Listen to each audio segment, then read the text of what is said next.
आज ma'am cell और cell theory से रिलेटेड जितने भी प्रकार के ऑब्जेक्टिव क्वेश्चन बनते हैं उन सभी क्वेश्चंस को देखने वाले हैं। ये किसी भी प्रकार के कंपटीशन वाले एग्ज़ाम में, मेडिकल एग्ज़ाम में, ओटी, पैरामेडिकल, जीएनएम जो भी है, ये सारी चीज़ों के अंतर्गत आपको देखने को मिलता है। अगर आप जीएनएम की तैयारी भी कर रहे हैं तो अगर आपके सिलेबस में सेल टॉपिक है तो उससे संबंधित यहाँ पे आपको सारे क्वेश्चन देखने को मिलेंगे। अब बिना टाइम ख़राब किए आइए चलते हैं टॉपिक पे। बाकी सेल को डिटेल में पढ़ाया गया है, प्रोकैरियोटिक, यूकैरियोटिक सबको पढ़ा दिया गया है। डिस्क्रिप्शन में मैं उसके लॉन्ग वीडियो की लिंक दे दूंगा, वहाँ से भी जाकर देख सकते हैं। बाकी इस वीडियो में सिर्फ और सिर्फ हम ऑब्जेक्टिव की बात करेंगे और कोशिश करेंगे कि ज़्यादा से ज़्यादा ऑब्जेक्टिव क्वेश्चन को एक वीडियो में कवर किया जाए। चलिए अब आते हैं क्वेश्चन के ऊपर। क्वेश्चन आपको हिंदी, इंग्लिश बोथ लैंग्वेज में दिया गया है। ऐसे ही आपको पेपर में भी मिलता है, वैसे ही यहाँ पे भी दिया गया है। हिंदी में ना समझ में आए तो इंग्लिश में ना समझ में आए हिंदी में, जैसे मन वैसे आप देखिएगा। अब मैं एक एक करके आपको सभी क्वेश्चन को बताता जाता हूँ। जहाँ पे थोड़ा डिटेलिंग की ज़रूरत होगी वहाँ थोड़ा डिटेल भी बता दूंगा।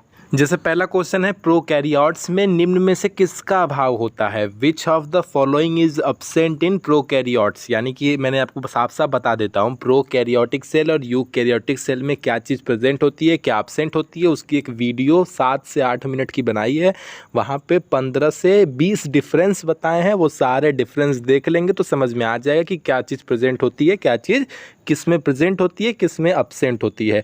तो उससे क्या होगा, वहाँ से आपके बहुत सारे क्वेश्चन क्लियर हो जाएंगे। तो वो वीडियो की लिंक डिस्क्रिप्शन में दिए, जाके देख लीजिएगा। बाकी यहाँ के ऑप्शन की बात की जाए तो यहाँ पे दिया है डीएनए, आरएनए, प्लाज्मा मेम्ब्रेन या माइटोकॉन्ड्रिया। तो हमें पता है कि प्रोकैरियोट्स में माइटोकॉन्ड्रिया का अभाव होता है, वो अब्सेंट होता है। ठीक है, सीधी सी बात, कहानी खत्म। दूसरा क्वेश्चन है, कोशिका जिसमें नाभिकीय कला का अभाव होता है, यानी कि cell which lacks nuclear membrane. यानी कि सीधी सी बात पूछ रहा है कि किस में न्यूक्लियर मेम्ब्रेन नहीं पाया जाता है, चाहे वो आपका बैक्टीरिया, एल्गी, लाइकेन, फंगस, यानी कि हिंदी में कहा जाए तो जीवाणु, शैवाल, लाइकेन या कवक। कौन है जिसमें न्यूक्लियर मेम्ब्रेन नहीं पाया जाता है? तो इसका बहुत ही सीधा सा और बहुत ही साफ सुथरा सा आंसर हो जाएगा बैक्टीरिया। बैक्टीरिया के अंदर न्यूक्लियर मेम्ब्रेन नहीं पाया जाता है, हमें ये चीज़ें पता है। अब हम अपनी तीसरे क्वेश्चन की तरफ चलते हैं। तीसरा क्वेश्चन पूछ रहा है, इकाई झिल्ली निम्न में से किसके द्वारा बनी होती है? ठीक है, इकाई झिल्ली यानी कि न्यूक्लियर मेम्ब्रेन, ऐसे समझिए कि किसके द्वारा बनी हुई होती है। The unit membrane is made up of which of the following. यानी कि आपका यूनिट मेम्ब्रेन या कह लीजिए न्यूक्लियर मेम्ब्रेन किसके द्वारा बना होता है? ऑप्शन में क्या है, फॉस्फोप्रोटीन, प्रोटीन एंड लिपिड, फॉस्फोलिपिड या आप कहेंगे सेलुलोज। तो ये भी हमने सेल वाले टॉपिक में बहुत जल्दी पढ़ा हुआ है, तो हमें पता है कि हमारा जो प्लाज्मा मेम्ब्रेन है या जो यूनिट मेम्ब्रेन है वो प्रोटीन और लिपिड से मिलकर बना होता है, यानी कि ऑप्शन नंबर बी सही है।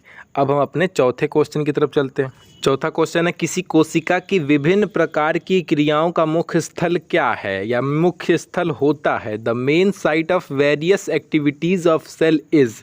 एग्जाम्पल में है, मतलब ऑप्शन में आपके दिया है प्रोटोप्लाज्म, माइटोकॉन्ड्रिया, साइटोप्लाज्म या न्यूक्लियस। तो सीधी सी बात है, समझिए, यानी कि ये कहना चाह रहा है कि अगर कोई कोशिका है उसके अंदर जो अलग अलग प्रकार की क्रियाएं होती है वो कहाँ पर होती हैं, उन क्रियाओं का मुख्य स्थल क्या है, मेन जगह कहाँ है जहाँ पे वो सारी क्रियाएं होती हैं। तो अगर आप ध्यान से सोचेंगे तो ये सेल का स्ट्रक्चर है और इस सेल के अंदर सारी जो प्रोसेस है वो कहाँ हो रही है, वो सारी प्रोसेस इसी घेरे के अंदर यानी कि इसी प्लाज्मा मेम्ब्रेन के अंदर हो रही है। और अंदर क्या प्रेजेंट है जो सबकी कांटेक्ट में है? तो सीधी सी बात है, साइटोप्लाज्म। साइटोप्लाज्म के अंदर ही सारी प्रोसेस होती हैं, सारी एक्टिविटीज होती हैं। तो ऑप्शन नंबर सी हमारा आंसर हो जाएगा। हिंदी में से कोशिका द्रव्य कहते हैं। ठीक है, अब क्वेश्चन नंबर 5 को देखते हैं, यानी कि माइटोकॉन्ड्रिया का वर्क क्या है? सीधी सी बात है, ये तो सबको पता है, इसमें मेरे ख्याल से ना आपको डाउट नहीं होगा। तो बात करते हैं इसके आंसर की। तो इसमें बिना किसी डाउट के आपको पता होना चाहिए कि माइटोकॉन्ड्रिया का काम एनर्जी को प्रोड्यूस करना है, यानी कि जो हम सांस लेते हैं उसी दौरान वो एनर्जी को फ्री करता है, रिलीज करता है। तो release of energy in respiration. ठीक, अब अगला क्वेश्चन है क्रोमोप्लास्ट होते हैं किस कलर के होते हैं। तो अब बात की जाए ऑरेंज कलर के, येलो कलर के, रेड कलर के या सभी कलर के, तो ऑल ऑफ दीज इसका सीधा सा आंसर हो जाएगा कि वो सभी कलर के पाए जाते हैं, क्रोमोप्लास्ट होते हैं इन सभी कलर के। बाकी ये भी जानते रहिए कि ये सिर्फ और सिर्फ प्लांट्स में ही पाया जाता है, प्लांट सेल में ही देखने को मिलता है, एनिमल सेल में नहीं। तो ये डाउट भी अपने साथ क्लियर रखिएगा। ऐसा आपको घुमा के पूछ सकता है कि क्या क्रोमोप्लास्ट एनिमल सेल में पाया जाता है, तो बिल्कुल नहीं। 7वां क्वेश्चन आपसे कह रहा है कि निम्नलिखित में से किसमें स्वयं का डीएनए पाया जाता है। Which of the following has its own DNA. ठीक है, तो इसके लिए ऑप्शन में दिया है आपका माइटोकॉन्ड्रिया में, डिक्टियोसोम में, लाइसोसोम में या पेरोक्सीसोम में। तो इसका सीधा सा आंसर हो जाएगा कि माइटोकॉन्ड्रिया किसी और के भरोसे नहीं रहता है भैया, वो अपना स्वयं का डीएनए लेके चलता है, इसीलिए साफ साफ कहता है भैया हमसे नौटंकी ना, हम अपना स्वयं का डीएनए लेकर चलते हैं। तो ठीक है, माइटोकॉन्ड्रिया ऐसा है जिसके पास अपना स्वयं का डीएनए होता है। अगर आपने अलग से माइटोकॉन्ड्रिया पढ़ा होगा तो वहाँ पे आप इन सब चीज़ों के बारे में जानते होंगे। अब हम क्वेश्चन नंबर 8 की बात करते हैं। तो 1965 में यानी कि 1965 में कोशिका की खोज किसने की थी। हु डिस्कवर्ड द सेल इन 1965। ये बात तो किसी से छुपी नहीं है कि इसका आंसर रॉबर्ट हुक होगा। ये सबको पता है। कहाँ खोजा था, तो कॉर्क में खोजा था। ठीक है, तो ये सारी चीज़ें पता है। कौन सी सेल खोजी थी, तो डेड सेल खोजी थी, ये भी जानते रहिएगा। ठीक है, ये सारी चीज़ें आपको पता होनी चाहिए। इसका सीधा सा आंसर रॉबर्ट हुक हो जाएगा, इसमें कोई डाउट नहीं। अगले क्वेश्चन की तरफ चलते हैं। अगला क्वेश्चन है कि कोशिका सिद्धांत किस पे लागू नहीं होता है। The cell theory is not applied for, यानी कि किस पे कोशिका सिद्धांत लागू नहीं होता है। शैवाल, वायरस, जीवाणु या कवक। इंग्लिश में कहा जाए तो एल्गी, वायरस, बैक्टीरिया या फंगी। तो इसमें भी आपको कोई डाउट नहीं होना चाहिए कि वायरस को लिविंग और नॉन लिविंग थिंग्स के बीच का कनेक्टिव लिंक वाला कड़ी माना जाता है। और ये वायरस ही है जिसका कोनो अता पता है नहीं, बिन पेनी का लोटा है। कभी उसे नॉन लिविंग में, कभी उसे लिविंग में, कहाँ काउंट किया जाए कुछ समझ नहीं आता है। इसी वजह से इसके ऊपर सेल थ्योरी लागू नहीं होती है, क्योंकि ये सेल से ही नहीं बना है। पता नहीं कैसे बना है, भगवान ने जान रहे हैं। ठीक है, वो समझ में ही नहीं आता है कि उसे लिविंग थिंग्स में रखा जाए कि नॉन लिविंग थिंग्स में रखा जाए। इसीलिए वायरस को लिविंग और नॉन लिविंग थिंग्स के बीच का कनेक्टिव लिंक माना जाता है, उनके जोड़ने की कड़ी मानी जाती है। ठीक है, इसी वजह से वायरस के ऊपर सेल थ्योरी लागू ही नहीं होती है। बतिए ख़त्म। ठीक है, आगे सेल थ्योरी क्या कहती है वो भी मैं बता दूंगा, लेकिन आगे। ठीक, अब आगे चलते हैं। अगला क्वेश्चन है निम्नलिखित में से किसके द्वारा कोशिका सिद्धांत दिया गया था। तो इसका भी हमको आंसर पता ही है। Which of the following was given by cell theory. तो हमें पता है कि स्वान और सेल्डेन के द्वारा कोशिका सिद्धांत सेल थ्योरी दी गई थी, और उस थ्योरी का क्या कहना था वो भी हम बताऊंगा। लेकिन ये भी समझिएगा कि सेल थ्योरी को इनके द्वारा दिया गया था, बाद में उस थ्योरी में कुछ थोड़े से चेंजेस करके उसको वापस से प्रपोज किसके द्वारा किया गया था वो भी जानते रहिए। तो सेल थ्योरी को स्वान और सेल्डेन ने दिया था, ये बात तो सही है, लेकिन बाद में उसमें थोड़े से चेंजेस करके रुडोल्फ विर्को नामक वैज्ञानिक थे, जिन्होंने कुछ चेंजेस करके और फिर उन्होंने बताया, उनके अनुसार उन्होंने सेल थ्योरी में क्या बताया, उन्होंने बताया कि सभी जीवधारी कोशिका से मिलकर ही बने होते हैं, जो कि बड़ी नॉर्मल सी बात है। दूसरा, सेल जो है वो लाइफ की बेसिक यूनिट है, फंडामेंटल यूनिट है।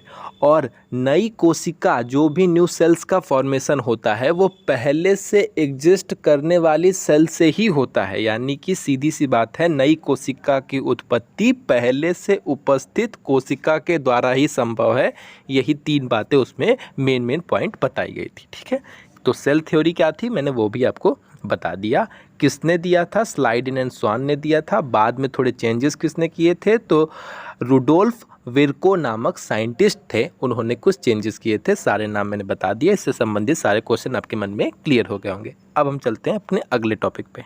अगला है आपका कोशिका की संरचना एवं संगठन का अध्ययन कहलाता है। ये भी कोई पूछने वाली बात है। साइटोलॉजी, कोशिका विज्ञान, the study of the structure and composition of cell is called cytology. ठीक है, साइटोलॉजी के अंतर्गत हम सेल की स्टडी करते हैं, कोशिका का अध्ययन करते हैं। कोशिका का अध्ययन यानी कि कोशिका विज्ञान। ठीक है, तो ये सारी बातें तो क्लियर है, सिंपल सा था। अगले क्वेश्चन की तरफ चलते हैं। अगला क्वेश्चन कह रहा है which of the following cell organelles in absent in animal cells but present in plant cells, यानी कि इनमें से कौन सा ऐसा सेल ऑर्गेनल्स है जो अब्सेंट होता है एनिमल सेल में लेकिन प्रेजेंट होता है प्लांट सेल में। ऑप्शन देख के ही आपको तुरंत समझ में आ जाएगा कि सेल वॉल ही ऐसा है जो एनिमल सेल में नहीं पाया जाता और प्लांट सेल में पाया जाता है। तुरंत दिमाग में आपको क्लिक करना चाहिए और सेल वॉल ही हमारा इस क्वेश्चन का सही आंसर हो जाएगा। ऑप्शन नंबर ए हमारा सही आंसर है। अगले क्वेश्चन की तरफ चलते हैं। Cell wall is mainly composed of, यानी कि सीधी सी बात है कि सेल वॉल किससे मिलकर बना होता है। ये डाउट भी बिल्कुल क्लियर है कि प्लांट के अंदर पाया जाता है और किससे बना होता है तो सेलुलोज से बना होता है। ये दोनों क्वेश्चन में कोई डाउट होना ही नहीं चाहिए, बड़ा सिंपल सा क्वेश्चन है। लेकिन ऐसा नहीं कि एग्जाम में नहीं आता, फिर भी एग्जाम में पूछ दिया जाता है, लेकिन सिंपल सा क्वेश्चन है। ऐसा क्वेश्चन है जो जनरली लोगों को पता होता है। अगला है आपका which of the following cell organelles is called digestive bag, यानी कि इनमें से ये जो ऑप्शन दिए हैं इन ऑप्शन में से किस फॉलोइंग सेल ऑर्गेनल को यानी कि कोशिकांग को डाइजेस्टिव बैग के नाम से जाना जाता है। तो जान लीजिए, चाहे डाइजेस्टिव बैग्स की बात आए चाहे सुसाइड बैग की बात आए, इसके लिए एक ही इंसान बहुत फेमस है, नाम है लाइसोसोम। बहुत ही सनकी प्रकार का इंसान है। सुसाइडल बैग या सुसाइड बैग के नाम से इसलिए जाना जाता है क्योंकि जैसे का माथा सनकता है फूट जाता है, कहता है अब हम रह लिए, ज़िंदगी से त्रस्त हो चुके हैं, हमारा कोई बात भी नहीं सुन रहा है, एलियम फट जाएंगे। ठीक है, तो इसके अंदर ये कैपेबिलिटी होती है कि कभी भी अपने आप को फोड़ सकता है। ठीक है, तो ये डाइजेस्ट करने का भी काम करता है, कोशिकाओं को खाने का भी काम करता है। ठीक है, इसी वजह से इसे डाइजेस्टिव बैग और फूटने का भी काम करता है, इसी वजह से इसे सुसाइड बैग के भी नाम से जानते हैं। तो दोनों प्रकार के क्वेश्चन इससे संबंधित पूछे जा सकते हैं।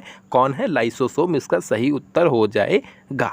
अगला है आपका which of the following cell organelles does not contain DNA, यानी कि निम्नलिखित में से किसके पास, किस सेल ऑर्गेनल के पास, किस कोशिकांग के पास डीएनए नहीं होता है। तो माइटोकॉन्ड्रिया के पास अपना डीएनए होता है, क्लोरोप्लास्ट के पास अपना डीएनए होता है, न्यूक्लियस के पास अपना डीएनए होता ही है। तो कौन बचा, लाइसोसोम। उसके पास भैया अपना डीएनए नहीं होता है, सनकी में नहीं रखते हैं भैया, हमको नहीं चाहिए। तो लाइसोसोम वो इंसान है जिसके पास अपना स्वयं का डीएनए नहीं होता है। लाइसोसोम को ही सुसाइडल बैग, सुसाइड बैग या डाइजेस्टिव बैग के नाम से जाना जाता है। ये तीनों नाम मैंने आपको बता दिए। ठीक है, आगे चलते हैं। एक दिन ऐसे ही आगे आगे चलते चलते देखिएगा मोबाइल से भी आगे निकल जाएंगे। चलिए अगला क्वेश्चन देखिए, which of the following cell organelles is called the power house of the cell. ये भी बड़ा सिंपल सा मतलब क्वेश्चन है कि किस सेल ऑर्गेनल को power house of the cell के नाम से जाना जाता है। तो माइटोकॉन्ड्रिया। ये तो बच्चे 9th में तब से बताया जा रहा है कि माइटोकॉन्ड्रिया को पावर हाउस के नाम से, सेल के पावर हाउस के नाम से जाना जाता है। ठीक है, तो इसमें क्या ही खास एक्सप्लेन करना। अब अगला क्वेश्चन है, mitochondria was discovered by which of the following. अब ये मेन बात है, वो भले भैया माइटोकॉन्ड्रिया को पावर हाउस कहा जाता है ये बताने वाली बात नहीं थी, लेकिन माइटोकॉन्ड्रिया को खोजा किसने था, डिस्कवर किसने किया था, ये बिल्कुल जानने वाली बात है। तो जानते रहिए, माइटोकॉन्ड्रिया को एल्टमैन ने खोजा था। ठीक है, सिर्फ एल्टमैन नहीं थे। इस ऑप्शन के हिसाब से देखा जाए तो सिर्फ ऑप्शन में एल्टमैन ही है जिनका नाम हम जानते हैं। बाकी एल्टमैन के साथ भी एक इंसान थे जिन्होंने मिलकर माइटोकॉन्ड्रिया खोजा था। एल्टमैन ने बाद में खोजा था, उससे पहले कोलिकर ने खोजा था। ठीक है, कोलिकर जी ने, एक साइंटिस्ट थे कोलिकर जी, उन्होंने खोजा था। ठीक है, कब खोजा था, 1850 के आसपास। ये दिए हुए डाटा के अनुसार एल्टमैन ने थोड़ा बाद में खोजा था, 1819 के आसपास। लेकिन दोनों का नाम मिला जुला के दिया जाता है, कोलिकर एंड एल्टमैन। यहाँ पे सिर्फ एल्टमैन दिया है तो हमने उस ऑप्शन को टिक कर दिया, वही हमारा सही हो जाएगा। बाकी जाए माइटोकॉन्ड्रिया नाम किसने दिया था, तो माइटोकॉन्ड्रिया नाम सी बेंडा ने दिया था। ठीक है, तो 3 यहाँ से क्वेश्चन बन जाएंगे, या कह सकते हैं 2 क्वेश्चन बन जाएंगे। एक तो माइटोकॉन्ड्रिया किसने खोजा, तो कोलिकर या एल्टमैन, जो भी वहाँ पे ऑप्शन में दिख जाए उस पर टिक मार दीजिएगा। और अगर पूछा जाए कि माइटोकॉन्ड्रिया नाम किसने दिया, तो सी बेंडा ने दिया था। ठीक है, सी बेंडा ने उसको माइटोकॉन्ड्रिया नाम दिया। सारे डाउट खत्म। अगले क्वेश्चन की तरफ बढ़ते हैं। अगला क्वेश्चन है which of the following cell organelles contain RNA, यानी कि इनमें से किस सेल ऑर्गेनल, किस कोशिकांग के पास आरएनए प्रेजेंट होता है। आरएनए होता है, सिंपल सा आंसर है, राइबोसोम के पास हमारा आरएनए प्रेजेंट होता है। इसमें कोई बताने वाली बात ही नहीं है। आगे की तरफ चलते हैं। तो अगला है which of the following cell organelles is present in animal cells but not present in plant cells, यानी कि इनमें से कौन सा ऐसा सेल ऑर्गेनल्स है जो एनिमल सेल में तो प्रेजेंट होता है पर प्लांट सेल में एब्सेंट होता है। ठीक है, यानी कि उसके अंदर नहीं प्रेजेंट होता है। तो ये वाला डाउट ही आपके अंदर हम क्लियर कर देता हूँ। बार बार इस तरीके के क्वेश्चन आते जाते रहेंगे कि ये चीज़ प्लांट सेल में प्रेजेंट होती है नहीं होती है। तो समझ ही लीजिए कि कौन कौन सी ऐसी चीज़ें हैं जो प्लांट सेल में प्रेजेंट होती है लेकिन एनिमल सेल में एब्सेंट होती है। आइए उस चीज़ को समझ लीजिए। इस क्वेश्चन के अनुसार क्या आंसर हो जाएगा तो हम आपको साफ साफ बता देते हैं। सेंट्रोसोम, हिंदी में इसे ताराकाय के नाम से कहते हैं, और यही आपके क्या सेल डिवीज़न के लिए, कोशिका विभाजन के लिए जिम्मेवार होता है। बाकी आइए डाउट क्लियर कर दें कि क्या चीज़ कहाँ पाया जाता है, नहीं पाया जाता है। समझिए, देखिए, प्लांट सेल में सेल वॉल पाया जाता है लेकिन एनिमल सेल में सेल वॉल नहीं पाया जाता है। पहली बात समझ में आ गई, ठीक है। प्लांट सेल के अंदर एक बड़ा सेंट्रल वैक्यूल पाया जाता है जबकि एनिमल सेल में लार्ज वैक्यूल नहीं पाया जाता है। तीसरी बात, प्लांट सेल में सेंट्रोसोम नहीं पाया जाता है जबकि एनिमल सेल में सेंट्रोसोम पाया जाता है।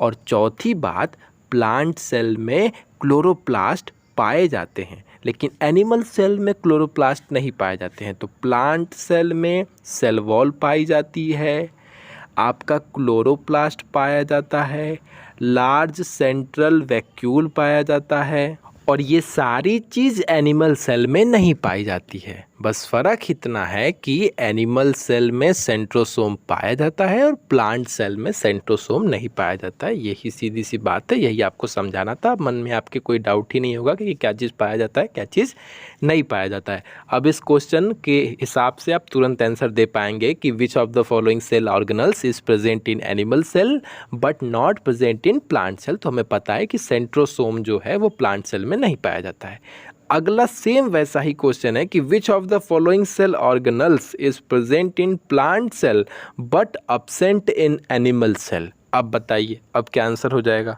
तो यहाँ पे ये आपसे ये पूछ रहा है कि निम्नलिखित में से कौन सा ऐसा सेल ऑर्गेनल है, कौन सा ऐसा कोशिकांग है जो प्लांट सेल में तो पाया जाता है लेकिन एनिमल सेल में नहीं पाया जाता है। तो हमने ऑप्शन देखा, हमने देखा न्यूक्लियस दोनों में पाया जाता है, वैक्यूल दोनों में पाया जाता है, साइटोप्लास्ट दोनों में पाया जाता है, लेकिन क्लोरोप्लास्ट जो है वो सिर्फ और सिर्फ प्लांट सेल में पाया जाता है। अभी अभी हमने पढ़ा है। तो बस क्लोरोप्लास्ट एंड प्लास्टिड वाला हमारा आंसर हो जाएगा।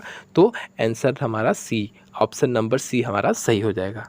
अगला क्वेश्चन है which of the following statement is true about chromosome, यानी कि इनमें से कौन सा ऐसा स्टेटमेंट है जो क्रोमोसोम के लिए सही है। तो आइए पढ़ के समझते हैं। पहला कह रहा है कि chromosome are present within the nucleus, यानी कि क्रोमोसोम यानी कि गुणसूत्र न्यूक्लियस के अंदर प्रेजेंट होता है। इसको हम नहीं काट पाएंगे भैया, ये सच्चाई है। सही में क्रोमोसोम गुणसूत्र न्यूक्लियस में ही, केंद्रिका में ही प्रेजेंट होता है, ये बात सही है। दूसरी बात कह रही है it contains gene and help in inheritance और transfers of characters from the parent to the next generation.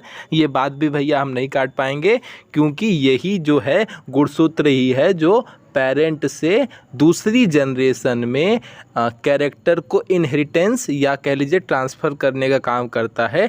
एक पीढ़ी से दूसरे पीढ़ी में लक्षणों को ले जाने का काम करता है। इस बात को हम नहीं काट पाएंगे, ये बात भी सही है। तीसरा, it is made up of DNA in the form of chromatin material and protein. इस बात को भी हम नहीं काट सकते कि ये डीएनए से मिलकर बना होता है। सो ये तीनों बातें सही हैं, तो हमारा ऑल ऑफ द अबोव सही हो जाएगा। अब अगले क्वेश्चन की तरफ चलते हैं। अगला क्वेश्चन है which of the following is single membrane bound cell organelle, यानी कि इसमें से कौन कौन से ऐसे सेल ऑर्गेनल हैं जो सिंगल लेयर से बने, सिंगल मेम्ब्रेन से घिरे रहते हैं। तो सीधी सी बात है, ये भी अगर आपको जानकारी होगी तो यहीं पे आप समझ लीजिए। आपको हम यहीं पे क्लियर कर देते हैं, डाउटे सारा खत्म कर देते हैं कि कौन कौन से ऐसे सेल ऑर्गेनल हैं जो सिंगल लेयर या सिंगल मेम्ब्रेन से घिरे रहते हैं और कौन कौन से ऐसे हैं जो डबल मेम्ब्रेन से घिरे रहते हैं। ये दोनों बातें यहीं पे क्लियर करके कहानियाँ ख़त्म कर देते हैं, मन में कोई डाउट नहीं रहेगा। जैसे वैक्यूल हो गया, गोल्जी अपार्टस हो गया, एंडोप्लाज्मिक रेटिकुलम हो गया, लाइसोसोम हो गया, ये सारे के सारे सिंगल मेम्ब्रेन से घिरे होते हैं, ठीक है।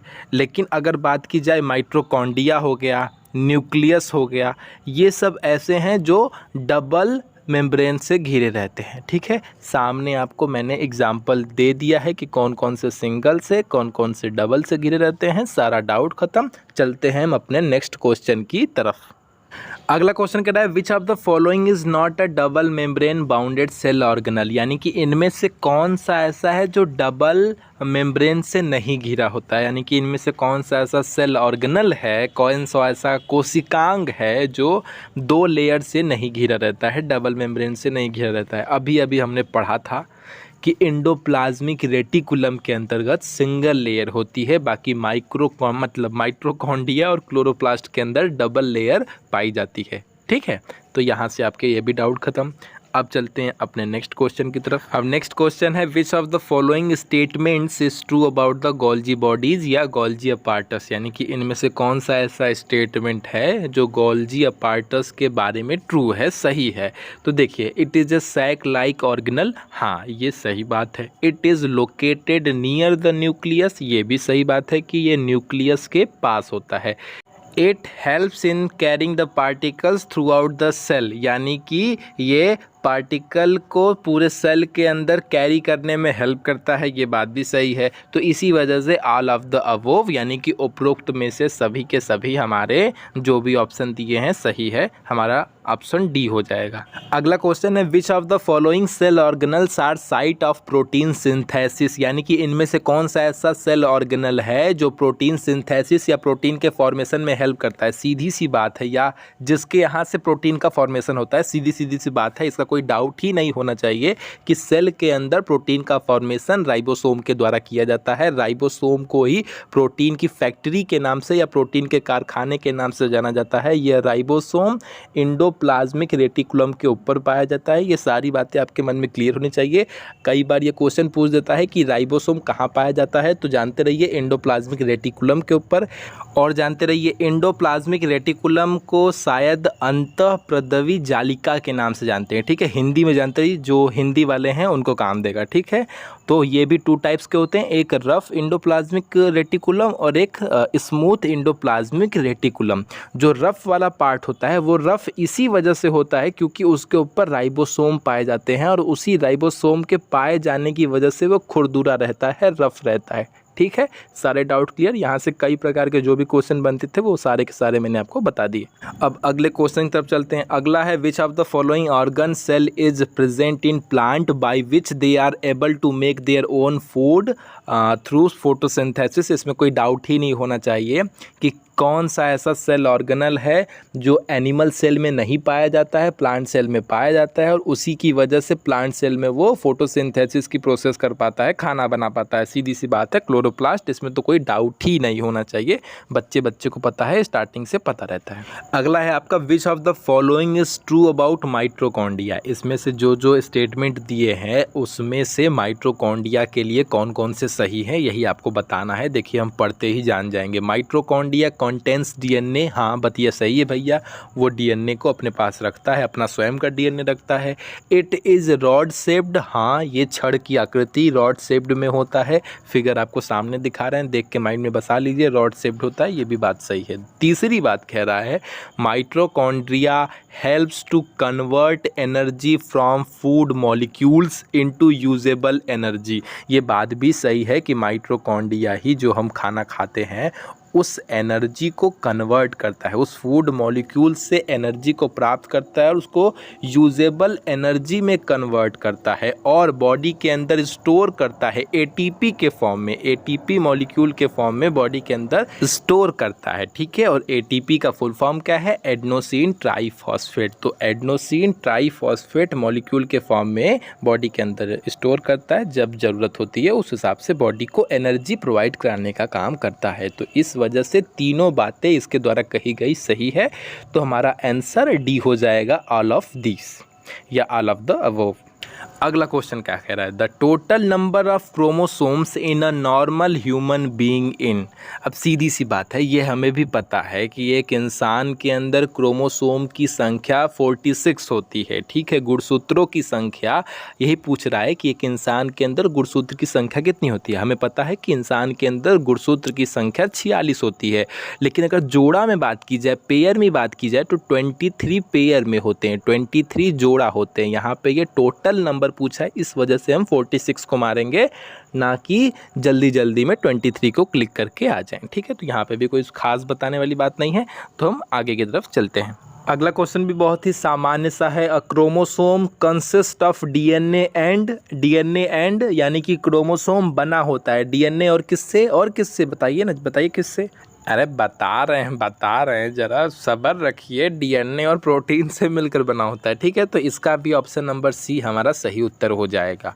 अगले क्वेश्चन की तरफ चलते हैं। अगला क्वेश्चन कह रहा है, गोल्जी अपार्टस और simply Golgi complex involve in the formation of, यानी कि हिंदी में समझिए, हिंदी में ये कहना चाह रहे हैं कि गोल्जी अपार्टस या कह लीजिए सिंपली गोल्जी कॉम्प्लेक्स किसके फॉर्मेशन में इन्वॉल्व होता है, किसके फॉर्मेशन में। तो जानते रहिए, लाइसोसोम और पैरेक्सीसोम के फॉर्मेशन में गोल्जी अपार्टस का बहुत बड़ा हाथ रहता है, उसकी इन्वॉल्वमेंट रहती है, ये बात भी आपको पता होनी चाहिए। चलिए एक डाउट और आपके मन से क्लियर कर देता हूं। देखिए पेपर में पूछा जाता है कि जीवित सेल की, यानी कि जीवित लाइव सेल की खोज किसने की थी, तब आपको रॉबर्ट हुक का नाम नहीं लेना है, तब एंटोनियो वन लुएनहॉक ने जीवित सेल, लिविंग सेल की खोज की थी। जो रॉबर्ट हुक ने सेल खोजा था 1665 में, वो सेल डेड था, कॉर्क के अंदर खोजा था और वो सेल डेड था। तो डेड सेल को किसने खोजा था, तो रॉबर्ट हुक ने, या सबसे पहले सेल को किसने खोजा था, तो रॉबर्ट हुक ने। लेकिन जब अगर बात आएगी कि लिविंग सेल को, जीवित कोशिका को किसने खोजा था, तो उसमें आपको एंटोनियो वॉन लुएनहॉक का नाम लेना है। ये बात अपने माइंड में बिल्कुल बसा लीजिए, कहीं से गलती ना करके आइएगा, ठीक है। कि नहीं भैया, वो तो भैया बता रहे हैं कि यह सही है, रॉबर्ट हुक सही है, लेकिन नहीं, रॉबर्ट हुक ने सेल जरूर खोजा था, लेकिन डेड सेल, वो भी 1665 में कॉर्क के अंदर। कहाँ पे खोजा था, तो बोतल की कॉर्क के अंदर, ये बात भी जानते रहिएगा। लेकिन जो लिविंग सेल है उसको खोजा था एंटोनियो वॉन लुएनहॉक ने। ये डाउट भी क्लियर, इस तरीके से ये क्वेश्चन भी आपका क्लियर। अगला क्वेश्चन है कि प्लाज्मा मेम्ब्रेन या सेल मेम्ब्रेन बना होता है, किससे मिलकर बना होता है, तो ये बात भी बहुत नॉर्मल सी है, प्रोटीन और लिपिड से मिलकर बना होता है। ये बातें भी पता होगी आपको, ज़्यादा बताने की जरूरत नहीं है, ज़्यादा डिटेल में जाने की जरूरत नहीं है। अगले क्वेश्चन की तरफ चलते हैं। अगला है, the to which the following organelles does ribosome attach to, यानी कि सीधी सी बात है, इनमें से कौन सा सेल ऑर्गेनल है जिससे राइबोसोम अटैच रहता है। आपको बताने की भी जरूरत नहीं है, एंडोप्लाज्मिक रेटिकुलम, टाइम बर्बाद करने की तो बिल्कुल जरूरत नहीं है। एंडोप्लाज्मिक रेटिकुलम से ही राइबोसोम अटैच रहता है। इसी राइबोसोम के अटैच होने की वजह से एंडोप्लाज्मिक रेटिकुलम का जो रफ वाला पार्ट है वो इसी की वजह से होता है, क्योंकि वो उससे अटैच रहता है तो खुरदुरा बन जाता है, और जहाँ पे अटैच नहीं रहता है तो वो स्मूथ रहता है, ठीक है। बात समझ में आ गई, आगे चलते हैं। थोड़ा सा और देख लीजिए, वैसे तो मैंने बताया हुआ है, ये जो आपको ना दाना दाना दाना दाना दिख रहा है, ये जो दाना दाना है वही है आपका क्या, राइबोसोम। और यही जो दाना वाला पार्ट है यही आपका रफ एंडोप्लाज्मिक रेटिकुलम है, और जो ये खाली वाला पार्ट है, स्मूथ वाला पार्ट है, वो आपका स्मूथ एंडोप्लाज्मिक रेटिकुलम है। अब कोई डाउट नहीं होगा, आगे चलते हैं। नेक्स्ट क्वेश्चन कह रहा है कि इसमें से कौन सा इनकरेक्टली मैच कर रहा है, ये बताइए। तो लाइसोसोम को सुसाइडल बैग कहा जाता है, माइटोकॉन्ड्रिया को पावर हाउस कहा जाता है, वैक्यूल का काम ही स्टोरेज होता है तो कहा जाता है, मान लेते हैं। लेकिन प्लाज्मा मेम्ब्रेन को सेल मेम्ब्रेन कहते हैं, सोल्जर ऑफ सेल के नाम से नहीं जाना जाता है। तो हमारा यही है जो इनकरेक्टली मैच कर रहा है, इसका इससे कोई लेना देना नहीं है। अगले क्वेश्चन की तरफ चलते हैं। नेक्स्ट क्वेश्चन है, protein are form in the, अब ये भी कोई बताने वाली बात है, प्रोटीन का फॉर्मेशन राइबोसोम के ही अंदर होता है। राइबोसोम को ही प्रोटीन की फैक्ट्री, प्रोटीन का कारखाना, न जाने क्या क्या के नाम से जाना जाता है, क्योंकि प्रोटीन सिंथेसिस का काम सेल के अंदर राइबोसोम का ही है, इसी वजह से सारा जिम्मा इसी के ऊपर जाता है, ठीक है। राइबोसोम भी आपका 2 टाइप का होता है, एक आपका 70S टाइप और एक आपका 80S टाइप। ये भी जानते रहिए, जब 70S टाइप की बात आती होती है, ये 2 सब यूनिट से मिलकर बना होता है। किससे किससे मिलकर बना होता है, तो 50S और और 30S से मिलकर आपका 70S टाइप वाला राइबोसोम बना होता है और 80S राइबोसोम आपका 60S और 40S सब यूनिट से मिलकर बना होता है। ठीक है, तो समझ जाइए 80 में जो 80S टाइप का राइबोसोम होता है वो 60 + 40 से बना होता है और जो 70S टाइप वाला राइबोसोम है वो 50 + 30 से मिलकर बना होता है।